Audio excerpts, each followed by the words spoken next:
There was a moment, somewhere between the silence in Washington and the tears behind palace walls, when everything changed. Not with an announcement. Not with a statement carefully worded by palace communications teams. It changed the way the most consequential things always change inside the British monarchy. Quietly. Permanently. Without a single word of explanation to the people it affected most. King Charles has never been this furious. Not during the Oprah interview. Not during the publication of Spare.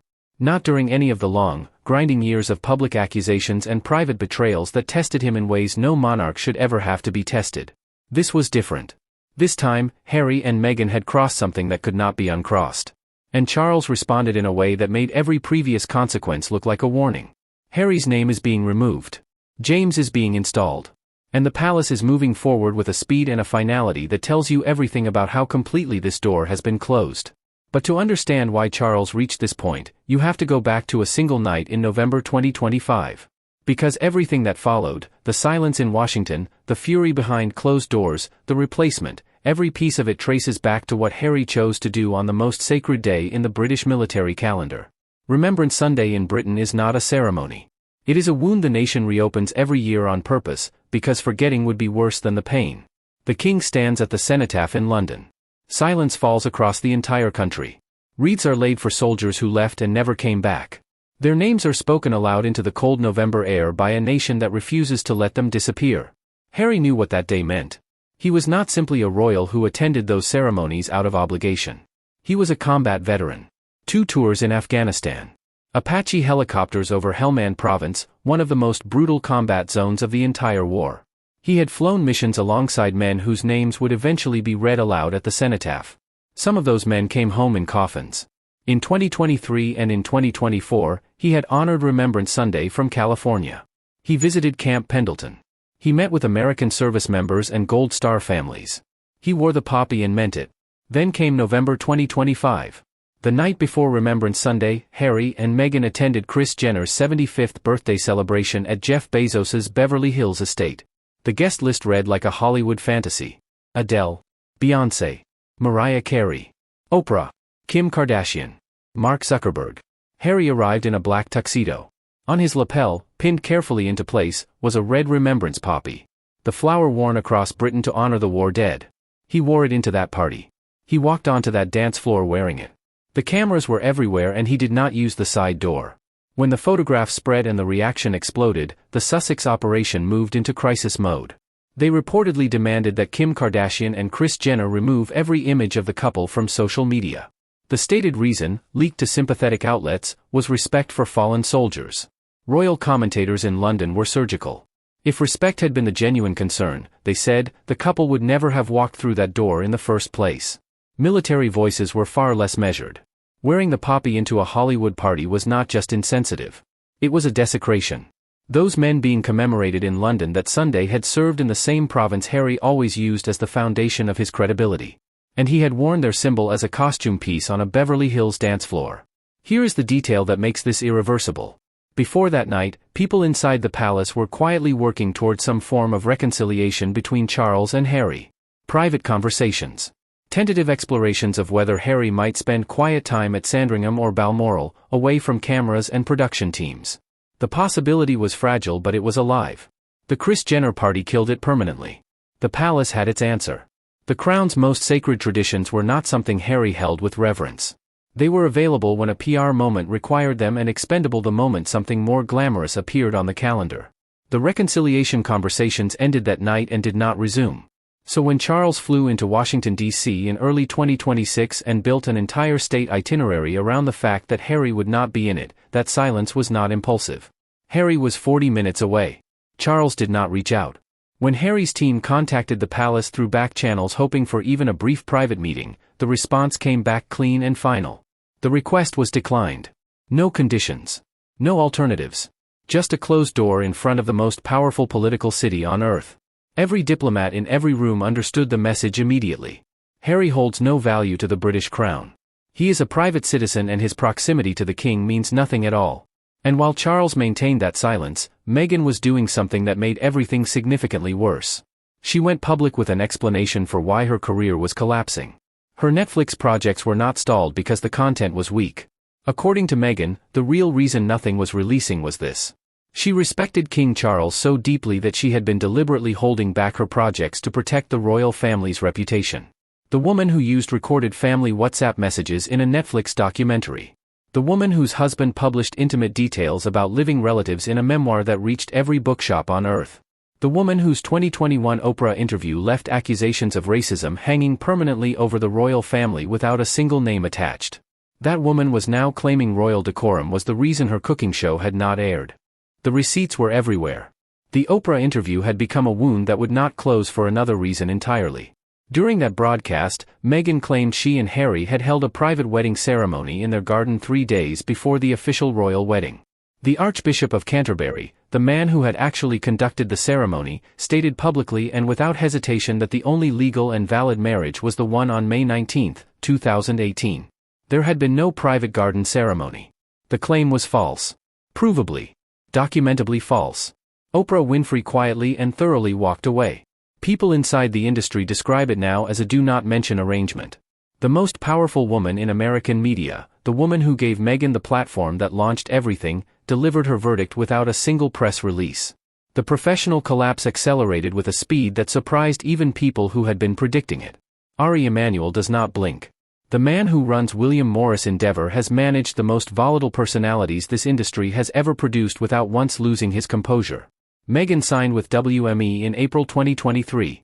Her agents were the same people handling Dwayne Johnson and Serena Williams. This was Meghan planting her flag at the absolute center of Hollywood power. It lasted less than 2 years. Then came Thanksgiving 2025. Meghan demanded that WME staff cancel their Thanksgiving. Not postpone. Cancel. To manage her crisis around the clock on one of the most sacred American holidays while their families waited at home. One insider described the moment that demand landed inside the agency with complete clarity. This is a company built on working with the biggest divas in the world. But they looked at each other and said enough. Our staff deserves a Thanksgiving. And she was gone. The hypocrisy was impossible to ignore. Meghan had spoken publicly about Thanksgiving with genuine warmth on multiple occasions. She described it as one of her favorite American traditions. A celebration of family, of gratitude, of the things that matter most. She demanded her staff sacrifice that exact holiday for her. Without Emanuel, every crack in the Sussex operation became visible overnight. The lifestyle brand launched as American Riviera Orchard, then trademark disputes tore that name away. The rebrand to As Ever landed without resonance. With love, Meghan arrived on screens and the audience that had been electrified by royal grievances sat down to watch jam being made and felt nothing. The Spotify deal, reportedly worth $20 million, had already been terminated in 2023. The executive who spoke about it publicly did not soften his words. He said the company felt cheated. Harry's speaking fees told the story more clearly than any commentary could.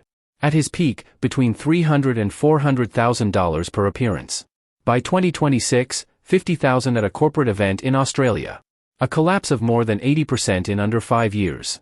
The Montecito estate costs approximately $1 million annually before security and staff are added.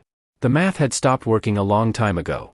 And when the money stopped working, something happened that Harry had spent years in courts and speeches promising would never happen. He started posting his children. He had sued photographers for aerial images of Archie playing in their garden.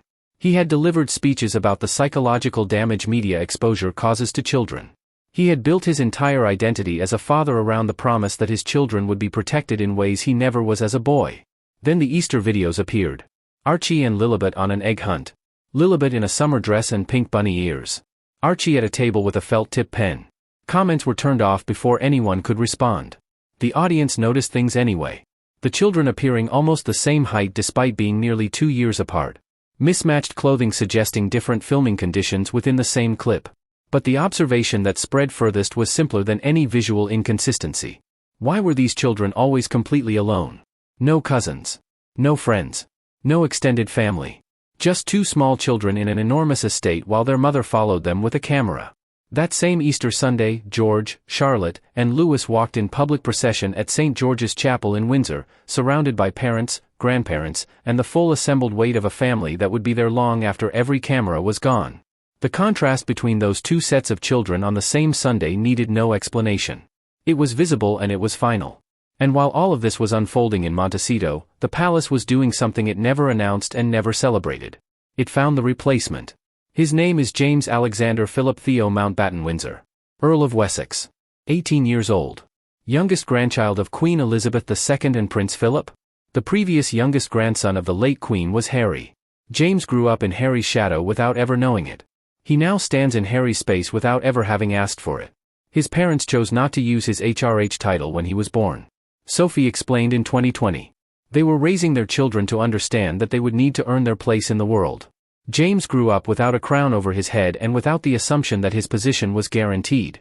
Harry was raised to assume his could never be taken away. That single difference explains everything that has happened to both of them. At 14, when the Queen died and the nation broke open with grief, James stood vigil beside her coffin at Westminster Hall in complete silence while the world watched. He attended the coronation of King Charles.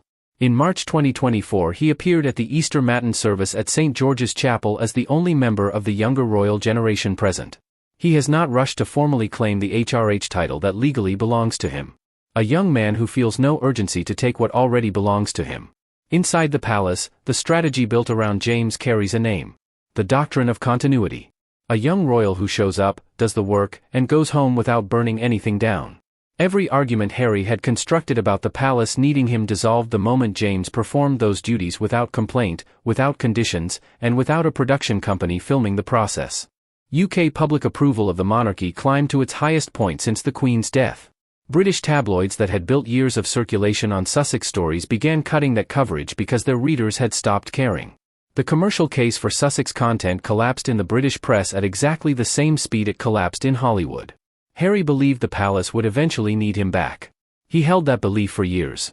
Then an 18-year-old walked into the room and the leverage Harry had been holding disappeared overnight. The office has been cleared. The name is off the door. The person sitting at that desk now got there by earning it quietly, year by year, without a single camera following him through the process. The monarchy did not punish Harry. It did not chase him or condemn him or spend a breath mourning what he chose to throw away. It found someone who wanted to be there. It moved forward. And the speed with which it moved delivered the only verdict that no court filing, no interview, no Instagram post, and no accusation will ever be able to answer. Harry and Meghan are not a family estrangement that time might soften. They are a chapter the institution has already finished reading. The page has been turned. And the story is continuing perfectly well without them.